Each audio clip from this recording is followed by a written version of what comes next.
Tila hindi na umubra ang pagtatago at pagpapanggap ng isang lalaki na may kinakaharap na sangkaterbang kaso. Matapos siyang maaresto ng mga operatiba ng kapulisan sa Barangay Poblasyon, Suwal, Pangasinan. Ibabalita yan ni Patrolman Dennis Carinal.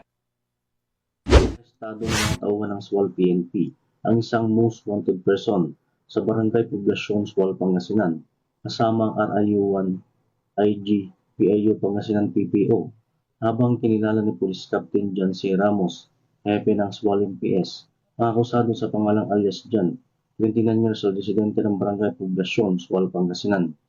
Dakong alas 8 ng umaga ng maresto ang nasabing akusado sa bisa ng warrant of arrest ng Honorable Abilina Jimenez Villegas Rosario, Presiding Judge Family Court, First Judicial Region Branch 14, Lingayen, Pangasinan, sa patong-patong na kasong rape, statutory rape, sexual abuse at walang rekomendadong piyansa. Samantala, nasa kustodiya ng SWAL PNP ang nasabing akusado para sa tamang dokumentasyon at disposisyon. Ang tagumpay ng operasyon ay patunay ng matibay na ugnayan sa pagitan ng mamamayan at ng pambansang pulisya sa isang mahalagang hakbang upang higit pang mapalakas ang kampanya laban sa kriminalidad tungo sa isang mapayapa, ligtas at maunlad na bagong Pilipinas.